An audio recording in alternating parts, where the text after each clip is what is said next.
Hello? Is this thing on? Yeah? All right. Awesome. My name is Justin Rusbatch. I'm from Harrisburg, Pennsylvania, so I'm a little jet lagged this morning. I just got in last night, so I blame anything that fails from this point on that.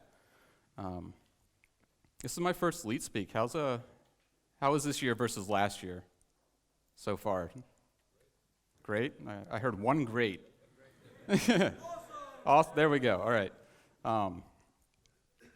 I was supposed to go at, I think, 9 o'clock this morning, so I apologize to everybody who came here and was not expecting to stay this late. I have a Mac, so it's something about corruption, I don't know. The rainbow spinning disc came up. I figured that was bad. I should stop. So, for the past 3-5 years, I've been developing C#, and I kind of taught myself C# while I was babysitting a mainframe for a company in the States. My job was solely to wait for a yellow message, and when that yellow message appeared, it meant I had to feed the mainframe a tape, and then I could sit back down for the next 3 hours. If there was a red message, though, a red message meant that I needed to call somebody and then wait for the next message. So I used that time to teach myself C# because I felt that the way we were doing things was extremely inefficient. Turned out I was right, and turns out nobody likes when you're trying to replace them with a program. So I moved on from there, and I actually started developing applications full-time because I loved it so much. So that's kind of my history on programming. And like I said, I love C#. I've tried many many languages. I like to dabble with Ruby. I like to play around with JavaScript. I'm a web developer primarily, so I write a lot of JavaScript. But at the end of the day, I think C# is kind of the one language that I can always return to, that I always know what it's going to do. It's very predictable, and I really enjoy writing. It's very fluid. But unfortunately, writing C# also means that you have to deal with this guy. And I'm not as big of a fan of him as I am of the language. Visual Studio reminds me a lot of the guy in the office who you don't like to ask anything from because you're not sure when you're going to get a response. It looks a little bit like that. He's always working from home. You send him an email, you might hear from him in 3 days. You send him an IM, you might hear from him in 6 hours. Who knows? You assign him a ticket or a bug, and it's probably not going to get fixed. So I feel like the experience there really could be improved. I feel like it's too much work to write C#. C# gives you a lot of really cool features. It gives you a lot of really powerful syntax, but the tooling around it just makes it annoying to do little or simple things. Does anybody else feel that way, or no? Maybe a little bit. Does anybody get annoyed with Visual Studio ever? All right, that's better. Yeah, that's still only like a third of the room, though. I mean, really, guys? So I started asking myself, how can we fix this? What can we do to improve this experience? What needs to change? And the first thing, that the most obvious thing is the time it takes you to sit down and spin up a new application or experiment with a new idea. How many of you have like a directory on your computer somewhere that's filled with console application 1 through console application 130 something, right? Yeah, there we go. See? As developers, every time we see a problem, we want to find a very simple and efficient solution.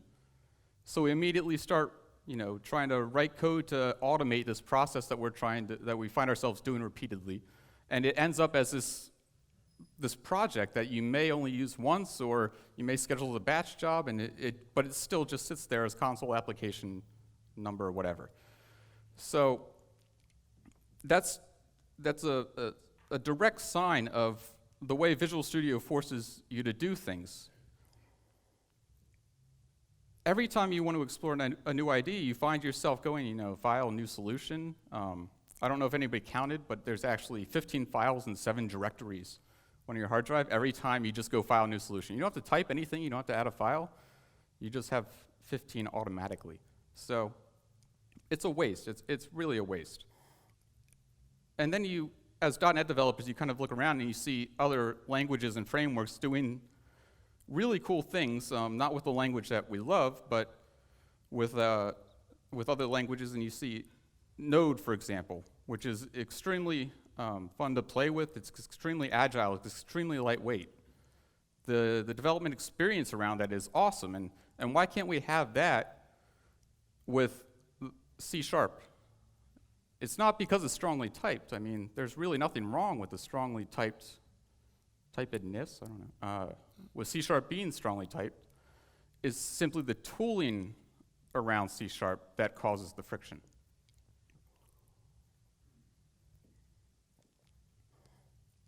Fortunately, I wasn't the only person who was thinking these things.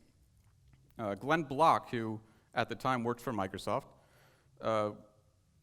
was working on the Node.js experience for Azure Mobile Services. And so Microsoft locked him in a closet for 2 or 3 years with Node.js, and he came out a complete fanboy. So when he came out, they asked him to start writing C# again. He got extremely irritated with everything that I've just said, with the whole tooling experience around the language. He loves the language just like me, just like all of us, I think. But he just grew really frustrated. So he sat down, spent 6 hours, and wrote a blog post about how maybe we could take this and make it more efficient. But really, how do you make it more efficient? I mean, is it possible to really optimize the developer workflow more than it already is? I mean, Visual Studio, like I said, is a great tool. It's really powerful. And real quick question, when I say Visual Studio, I mean the product. So I'm not talking about Resharp or CodeRush. Does anybody use just Visual Studio? Wow, 1, 2, 3, 4, 5, I think, 5. Wow. So from now on, when I say Visual Studio, I just mean everything. So, so is it possible to really improve that experience?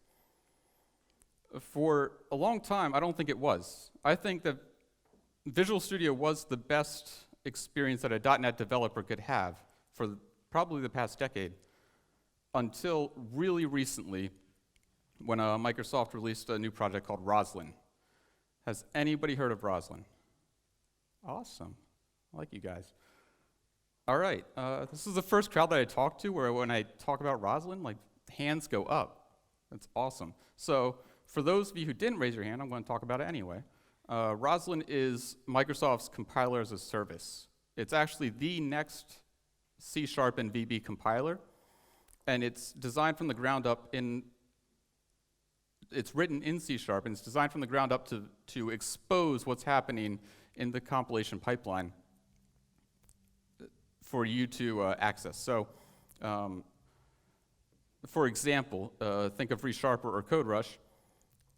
Each of those products implements their own C# compiler, their own C# syntax parser, and that's really why it's slowing down your installation of Visual Studio so often, or so much.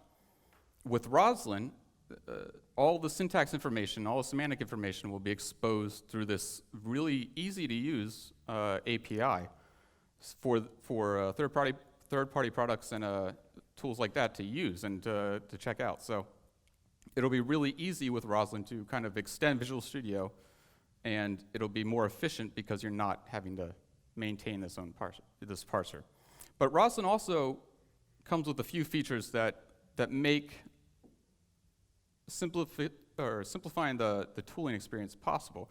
The primary one is the scripting experience. So Roslyn actually offers the ability to run C# as a script, which is really cool. But it's not quite enough. So as I said, until Roslyn came out, I don't think it was really possible to kind of make this experience really nice. With the scripting, though, it's more possible. So Okay.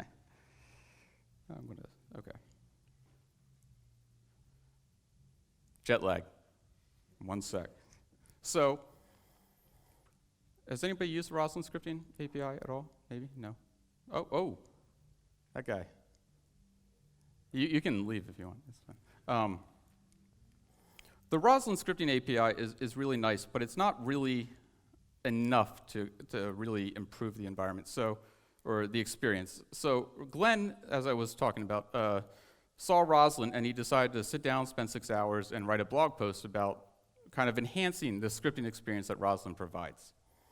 And he posted this blog post, and I immediately latched onto the idea, along with somebody named Philip Wojciechin from, well, he was in Canada, now he's in Switzerland. And together we sat down and we came up with this project called Scriptcs. All right, now how many of you have played with Scriptcs? Sweet, awesome. So for those of you who haven't, Scriptcs takes this scripting experience, it's based on the scripting experience exposed by Roslyn, but it does a much more. It expands on that and makes it even more agile, and at the same time more extensible to possibly be run in separate frameworks. But first I want to show you kind of what Scriptcs is capable of.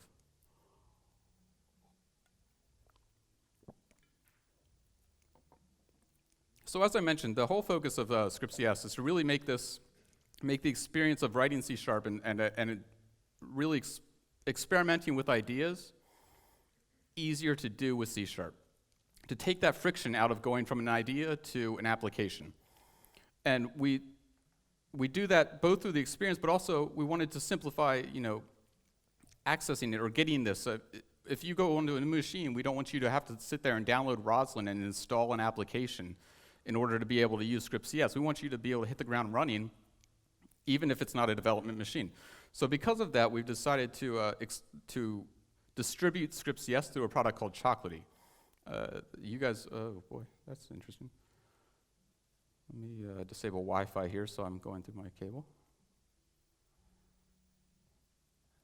Any Chocolatey users? Awesome. Not many though, so I'm going to show you anyway.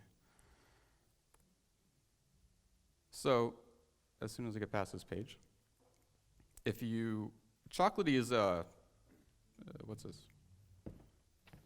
Oh, thank you.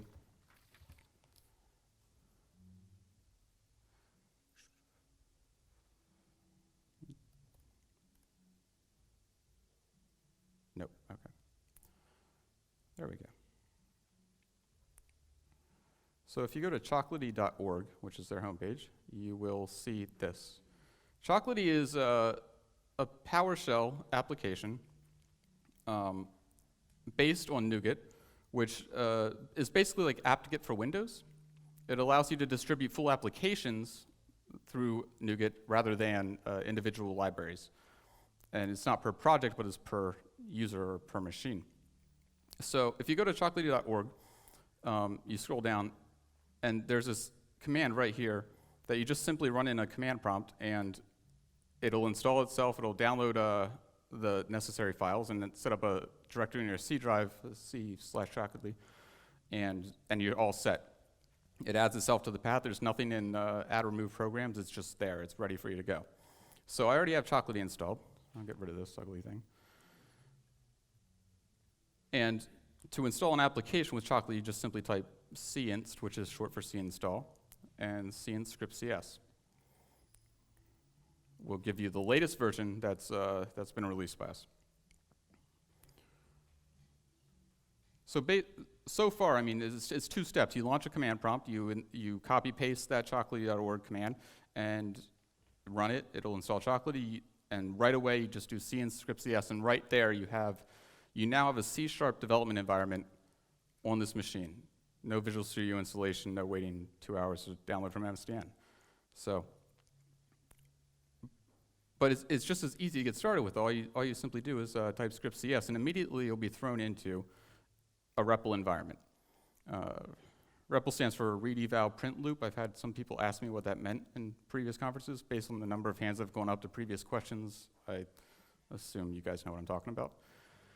So once you're in this environment, we try to model this exactly like Node. or as much as possible light node. From here, you can type statements, you can type expressions, you can define classes, you can write methods, you can do whatever you want. I'm just going to, define a simple variable here. So I've assigned a value to a variable. I can just console.writeLine message. And obviously, it stores the state. We wanted to simplify that further, though. We don't want you typing console.writeLine, so we can just dump the variable, or the value of the variable straight to the command prompt. But it works for objects, too. So I can, as I mentioned, define a class.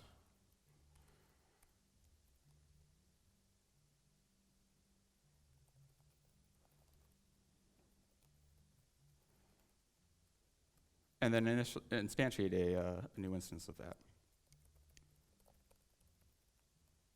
And dump that.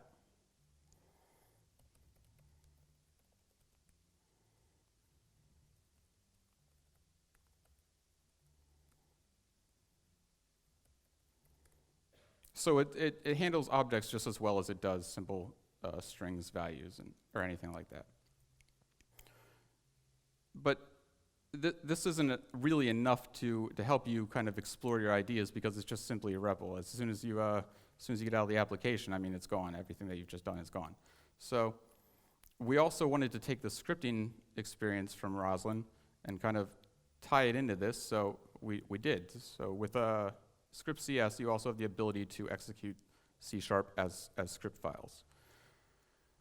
The Roslyn specification says that C# script files are going to have a CSX extension. So I know that font's really probably small, but you can see here I have a few CSX files, and from within them you have the same capabilities that you have with the REPL. You can define methods, statements, classes, whatever, and that's actually really a big deal. I mean, a lot of the a lot of the friction around C# comes from writing all this boilerplate code. And I don't think that .NET developers really realize how much boilerplate the language demands from them, because Visual Studio just writes it for you. So I think that being able to eliminate that and being able to just being able to write what you need to write is really, really great, actually. Roslyn also gives us a few extra pre-processing directives, essentially, that you don't usually see in C#. One of them is actually in this script, #load, and that allows you to kind of tie these scripts together. If I open up this greeter file here, you'll see that I have a class declared with a simple method. And so now that I've #loaded that, it's available for me to access. And Scriptcs actually takes care of any recursive dependencies as well. So if you #load a few scripts in the greeter.csx file, we'll load those as well. If you #load the same file more than once, we see that and we take care of it and prevent it from screwing anything up. So it's really easy to take one of these, to encapsulate a bunch of functionality that maybe a few utility functions or something into a script that you can then load into this Scriptcs project, so to speak. But the key is that if you look at this directory here, I'm just going to delete that real quick. All you really have are two CSX files. So there is no project file, there is no solution file. It's simply flat text files that you can write in any editor. You don't need to spin up Visual Studio. You don't need a Visual Studio installation to build. You don't need MS Build to build, which is pretty great.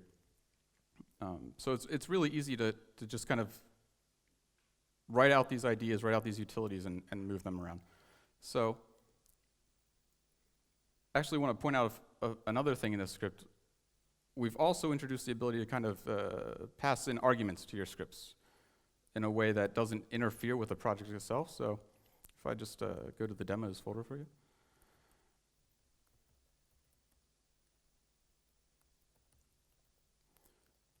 You're able to do a Scriptcs dash dash, and then provide any arguments that you want to your scripts. And these arguments that you provide are made accessible through scriptargs, this global variable here, scriptargs, that we expose as an array for you. So that's really a key feature if you want to have like portable scripts that you can schedule as a batch job and kind of make do different things and so forth.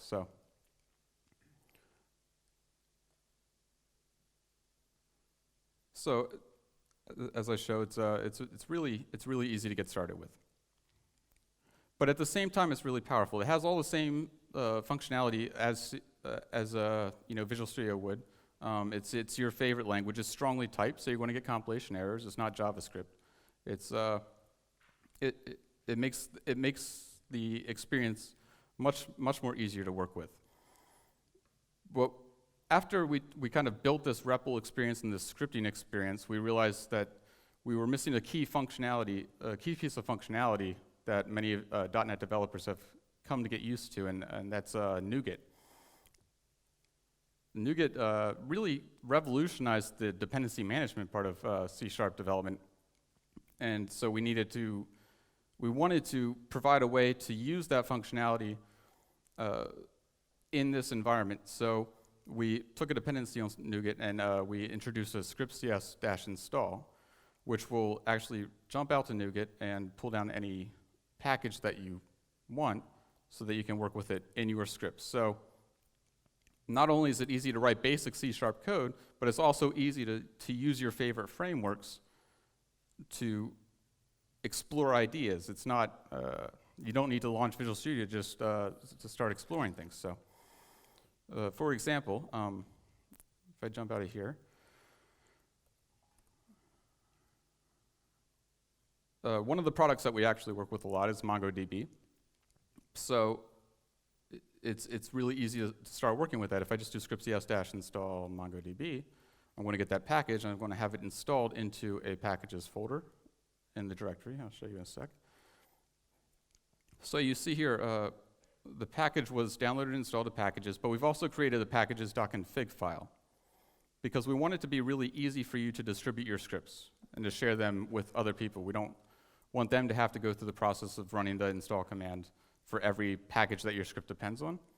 So by introducing this packages.config, which is the exact same syntax that NuGet supports natively, all you need to do is send a coworker or a colleague all your CSX files in addition to a packages.config, and from there, they can run scriptcs-install with no arguments after that, and restore any package that your script may need that is declared in the packages.config. So once I have that, I can use that from both a script and from the REPL itself. Normally, this using statement here would fail simply because the DLL is not found. But in this case, it doesn't. And from here, I can initialize, a new BSON document. For those who aren't familiar, BSON documents simply, I think, a dynamic container for. Oh, right.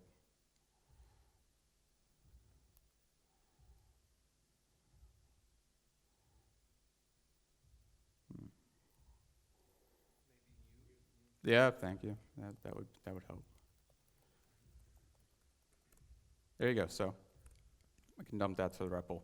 So, I mean, really, if you have an idea to explore with the framework, you can just scriptcs install the package that you want to work with and start working with it. It's hard to gauge, and I get a lot of different answers. But I mean, how much time would that save you? Think of those 160 some console applications. How much of those could have been just this? How much time did you spend setting those up? How much time did you spend picking the right namespace? Right? So this takes all of that out for you, and it just makes it really quick and easy to get started. But, I mean, how far can you push this? I mean, what are its capabilities? Do we have any, I didn't mean to open that. Do we have any WPF developers in here? Maybe a few? Wow. Do we have anybody who's a WPF developer who's not really interested in telling anybody? There we go. All right, thank you. So we had a contribution from a guy named Christian Lang I think from Norway, who actually wrote a WPF example for us. And if you look at this, the contents of this directory, we have a XAML file, just a loose XAML file, 5 CSX files. If you're familiar with the MVVM pattern, you got the view model, you have the views and the XAML basically. And from here, you can run like a full WPF application with only those files. It's really impressive, actually. So if I run a Scriptcs or a start CSX, I have a fully functioning WPF application, and with only those files. So let's take a look at actually what's inside those files, so you can see.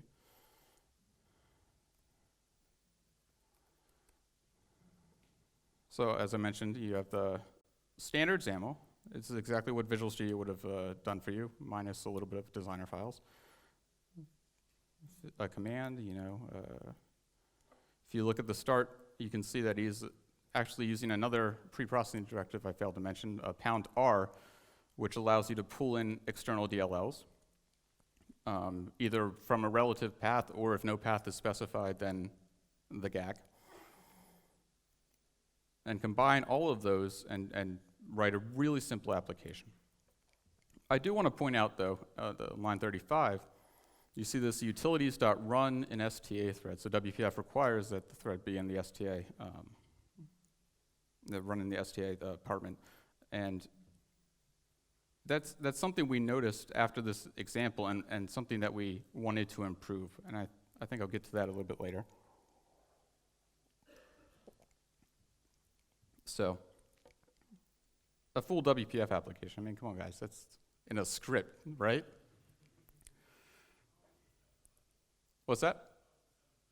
How is the? I'm not hearing it. Sorry. How is the XAML file? You went.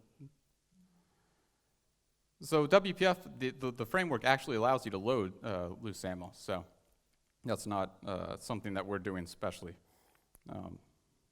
Right there, you see file.open, and then you just set the control content. So, and you can see that here the content of the STA thread method, which just spins up a new thread and sets the apartment state. Do we have any web developers in here? More than WPF, I assume? Yeah. All right.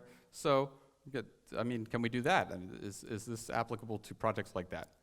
And it absolutely is. If I do this, how many of you have heard of Nancy? Yeah? He did not pay me for that mention. So if we actually have a Nancy example, and I'll show you the contents of that. It's really, it's really, really impressive, actually, what you can do without jumping through hoops. So this is the Nancy example, and if you're familiar with the framework, then you probably know what this means. You can see that we're setting up a Nancy module and a bootstrap. I think, did you write this? Do you want to talk about it? No? All right. So we're spinning it up. You have a typo in the word address, by the way. And we spin up a new, right there, line 16. I'll take pull requests. So he goes ahead and spins up this Nancy host class. And if we just run that real quick, it's going to go ahead and pull down all the packages as required, as you can see. And now it's running. It says it's running at port 124 or 1234. So let's make sure it's not lying to us. And there you go. So, from script, we're hosting an application. You can and we have a web API example of this, a Nancy example, a service stack example. We have a RavenDB example. Many RavenDB fans here? Yeah? Yeah, exactly. So imagine the power of that, being able to spin up a RavenDB host and then tear it down just from scripts.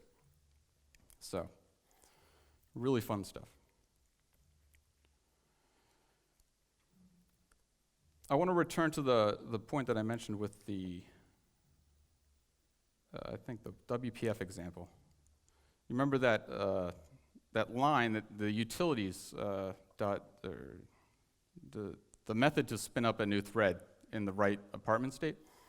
what we realized as we were simplifying this experience was that because of all the boilerplate that goes into C#, and because people don't realize, how much extra there is, a lot of frameworks assume that you're running a full C# application. They're not really meant for script. Their experience is not optimized, just as C#'s experience is not optimized for scripting. So we wanted to find a way to make that easier as well, make it easy to make your frameworks more compatible and more script-friendly, so to speak. So Glenn came up with this method, this idea called Scriptcs. So what Scriptcs are is simply, it's a NuGet package. A Scriptpack is a NuGet package that you write in Visual Studio. Unfortunately, we're working on that. But it takes a dependency on the framework that it's wrapping and then exposes an API to make it more script-friendly. A Scriptpack can insert using statements. It can automatically add assembly references so that you don't have to do #R, whatever, and then using the proper namespace, it just kind of works. Let me show you a great example of this in the Web API framework.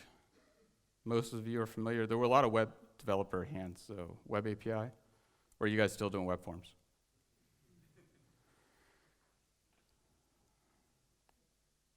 I'll take that as a no.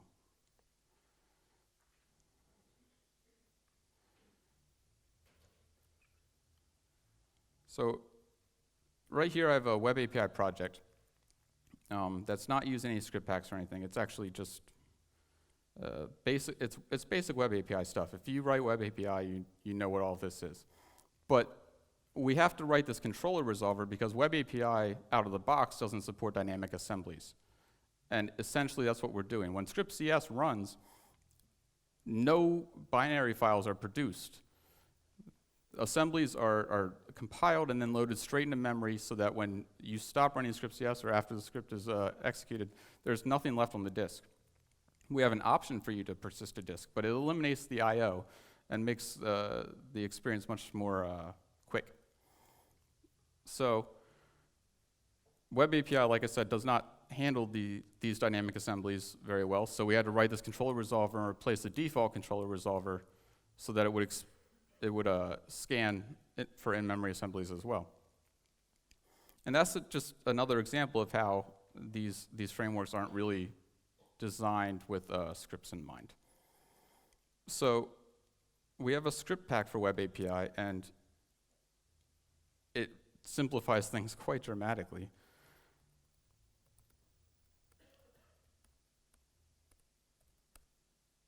So if you look at the regular Scriptpack example, we have, I think, 3 CSX files up here. You have start, you have test controller, which contains the controller, and the Web API config, which overrides the necessary things so that you can run it in a script, and sets up the default maps.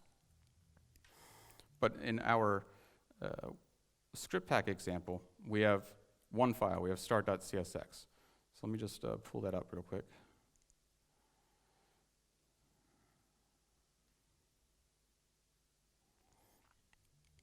We've eliminated all the boilerplate by wrapping it in this Scriptpack, and the Scriptpack is actually, let's actually run through it real quick. If I just remove the packages folder so I have something to show you. So I have the start.csx and the packages.config. All I do is scriptcs-install, and it's going to pull down a few packages. The first one is scriptcs, or scriptcs.webapi, which contains a bunch of utilities which contains the actual Scriptpack. So it's going to plug in the using statements. It's going to add references to any script that I run in that directory without me having to do anything. And that Scriptpack, or that NuGet package, takes a dependency on all the other libraries. So I only need to install one package to get the full experience. I don't need to install, Microsoft ASP.NET, WebAPI.core, and then the Scriptpack. So once those are installed, though, I get a few cool features in Scriptcs. To utilize a Scriptpack, we introduce this require method which is basically in the global scope, so to speak. And with that method, it's really reminiscent to the Node.js require approach. You call require and then the type that's exposed by the script hack, and it returns an object that the script hack is responsible for defining. So on that object, the script hack author can define anything that they would like, any method, any properties, whatever, for you to interact with. In this case, the web API object exposes a method called create server. If you look at the non-script hack example, you'll see it's spinning up a new self-host server with a configuration which is defined in the web API config. So all of this needs to be written to specify where to host the web API itself. So this method, in this case, all of that is abstracted into this one object that the author of the script hack chose to return. So you can see we've eliminated all the using statements, all the required, all the assembly references, and really made it much more succinct to be able to spin up a web API service.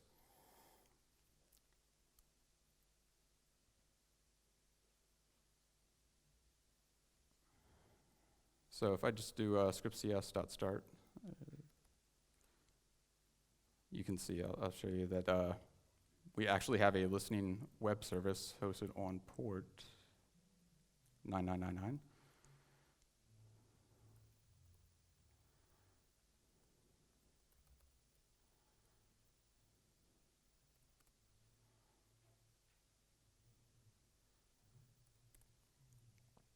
In this case, it returns simply hello world, serialized as XML.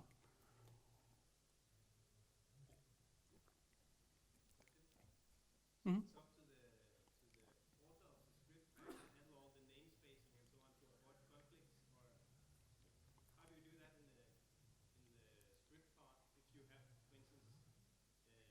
for instance, ELLs that have conflicting class names or whatever? So you need the namespacing there, or? In that situation, you would have to explicitly define it, yeah. So I would recommend not defining classes in the same namespace that conflict with other assemblies. But yeah, in that case, yeah. Any other questions? I'm sorry. Feel free to please ask. Yeah. Yeah, suppose that I'm writing an example and it's starting to get a bit long and complicated. And I'm running into something that I don't quite understand, so I want to debug it. So how many, would I in that case have to transform my bunch of script files into something that I can actually load in Visual Studio and debug it there, or is there actually a way to debug the scripts? There is a way to debug the scripts, actually. Visual Studio actually allows you to open a executable as a project. And if you do that and set the working directory to the same directory as your script, and simply modify the arguments to specify the script name, since it is an executable, and hit play, it will debug and you'll be able to hit any breakpoint in your C# script. So yeah, it's absolutely debuggable. We want to work on making that easier to do without Visual Studio though. So, yeah. Console 2? Console 2? Yep. Yeah. I'm sorry? To compile. How long would 1 million lines of code, you say? I actually haven't tried 1 million.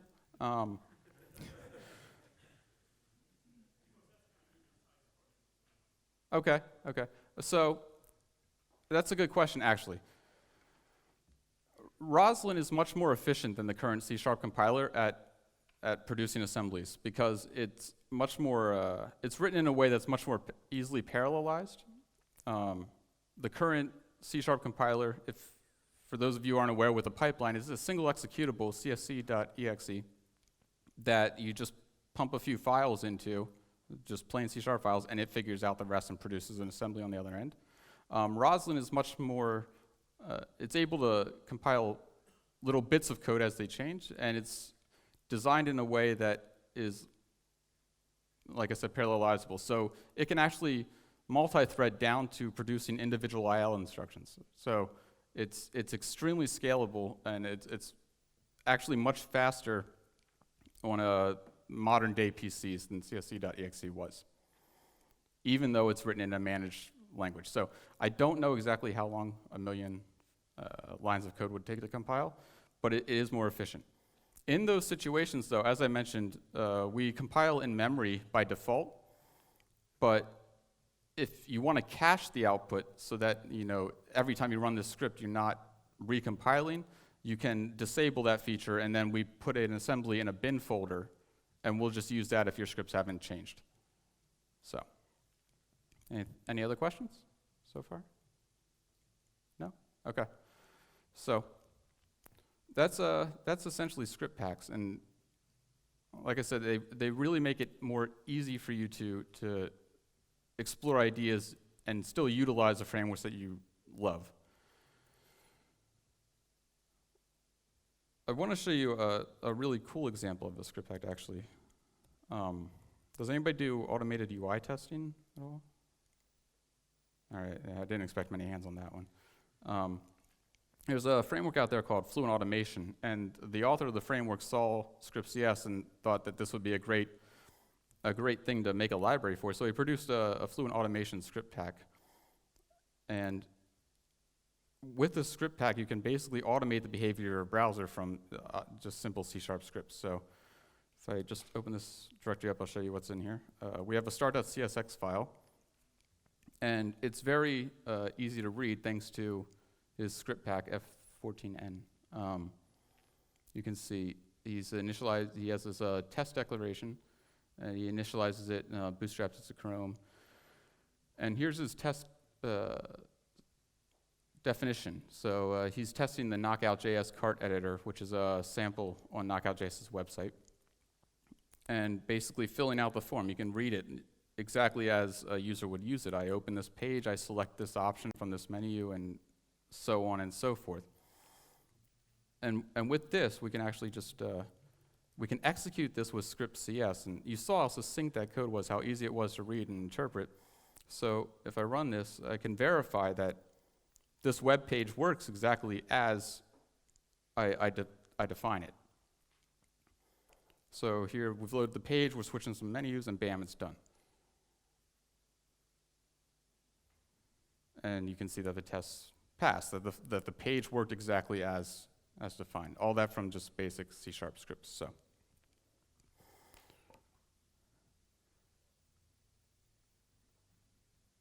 So does anybody think this is kind of useful? Maybe a little bit.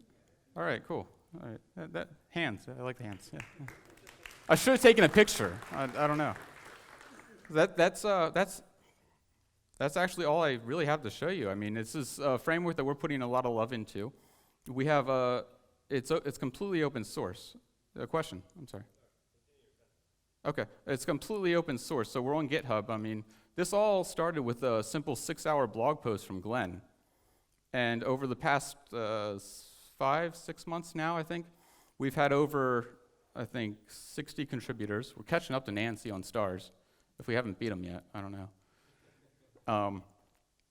And really, all of this functionality was defined by the coordinators and implemented by contributors. So I think that's a really awesome testament to just how big of a niche this fills.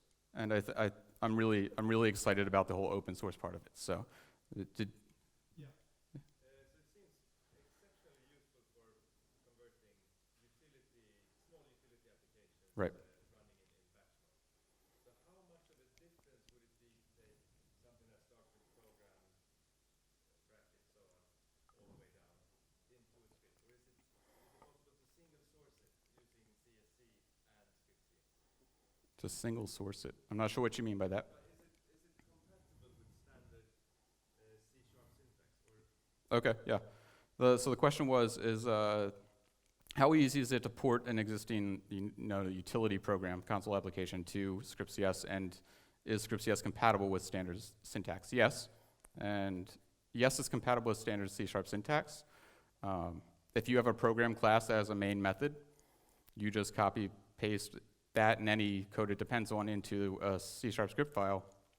But at the bottom, you need to call program.main to execute.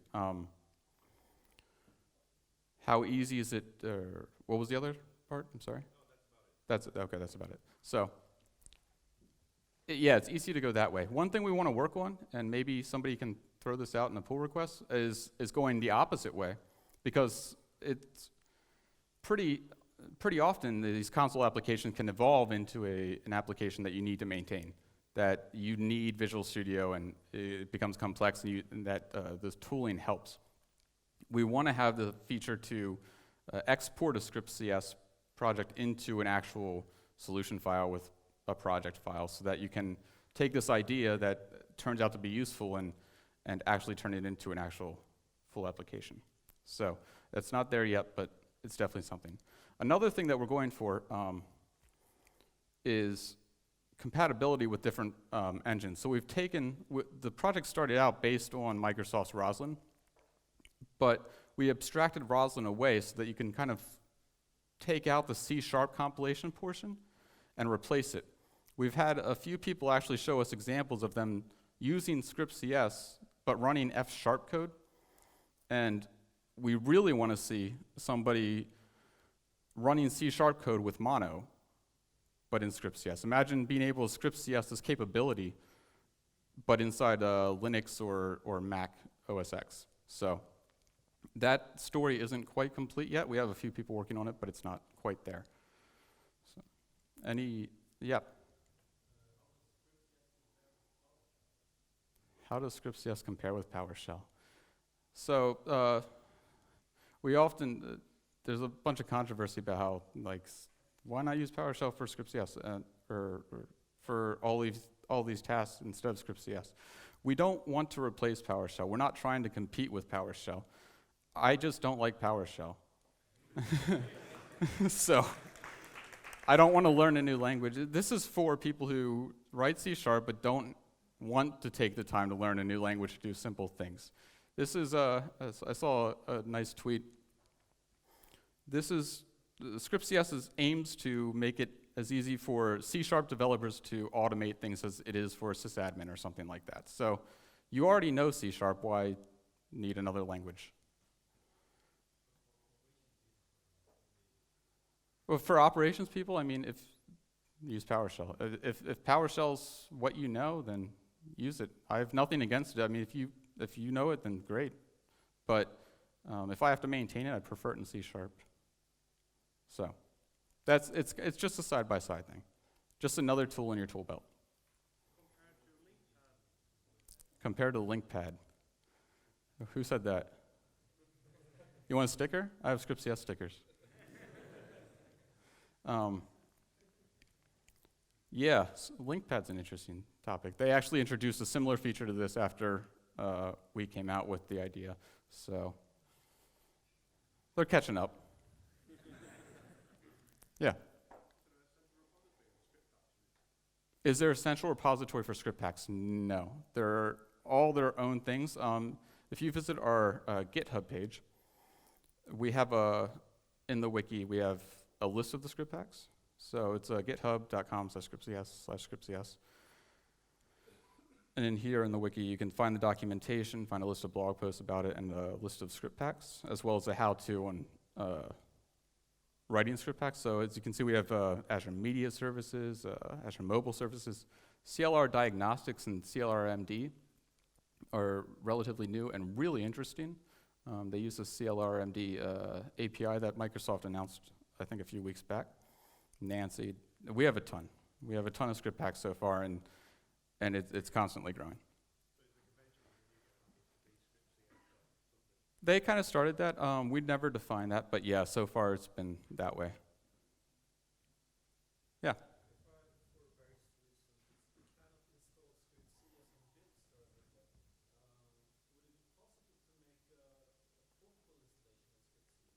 Would it be possible to make a portable installation of Scriptcs? Yes. More and more people are asking for that. So far it hasn't been demanded, so we haven't done it. But yeah, it would be possible to do that. And really it's just a collection of assemblies, so if you just put all assemblies in a directory, if you build it and put the assemblies in a directory and then set that directory in your path, you have Scriptcs installed. That's really all it is. Yeah.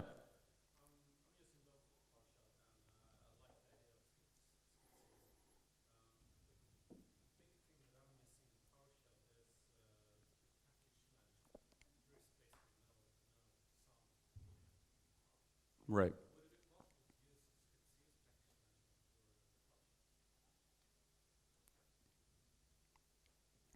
Yeah, I mean, absolutely. NuGet just simply is distributing just simple assemblies into a packages folder. So if you use scriptcs-install, it's just going to pull down the necessary assemblies. From within PowerShell, I'm not really familiar with referencing actual assemblies. Like I said, I don't use it that much, but as long as you can load them up, which I know you can, I just don't know the exact syntax, then you can access the contents, yeah. Sure.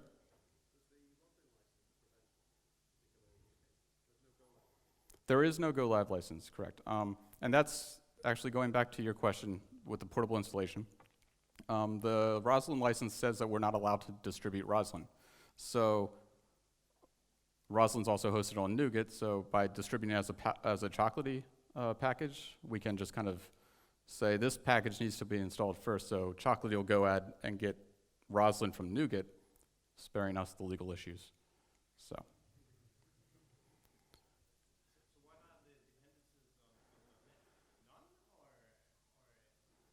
Right now, okay, yeah. Actually, let me pull that up for you. If you go to NuGet.org now and search for Scriptcs, you'll see several packages. We have scriptcs.contracts, which is basically the interfaces that are used throughout our assemblies, and scriptcs.core. Down here, you see scriptcs.hosting. This goes back to that convention Scriptcs have picked up. I don't really like that because it kind of interferes with the actual Scriptcs packages, but. So we have scriptcs hosting, core, contracts, and engine.roslyn. That engine is kind of the abstraction that we created around Roslyn so that you don't need to take a direct dependency on it. But by default, when you install scriptcs right now, you're going to get the Roslyn engine. Once mono support is kind of finalized and working, we'd like to kind of make that not the default, so it's more of an option for you. So you don't need to install Roslyn, the .NET Roslyn first and then mono afterwards. So ideally, no, it's not dependent directly on .NET, but right now, yeah, by default. No, Roslyn, does Roslyn need .NET installed? Yes, 4.5 actually. Yeah.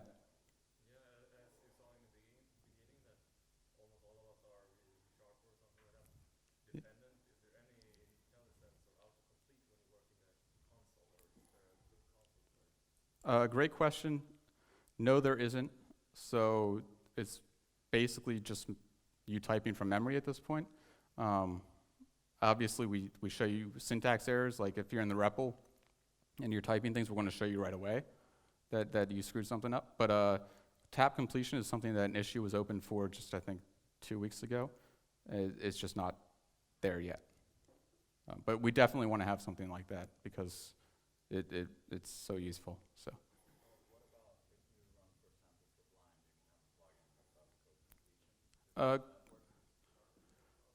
Yeah, actually, we do have a Sublime plugin. I'm glad you asked. I forgot to show that.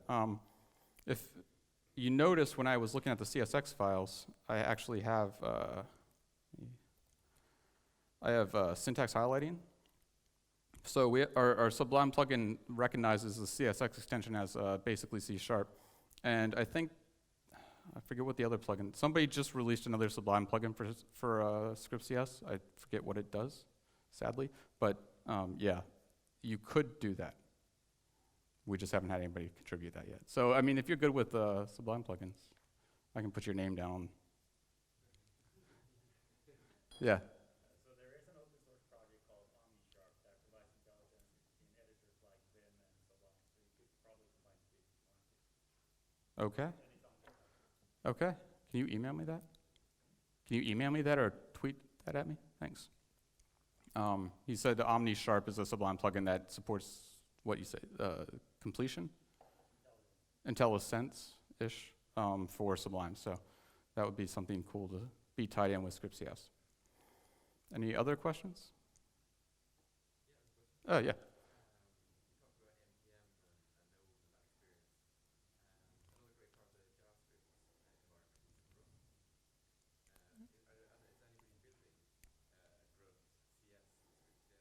Not that I know of. The question was, is anybody building a grunt type.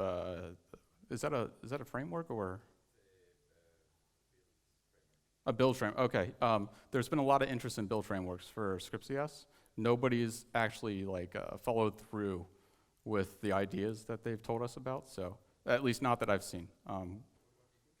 I think it's a great idea. I think that seeing build scripts written in C#, C# build scripts written in C# is fantastic. I'd love to see that.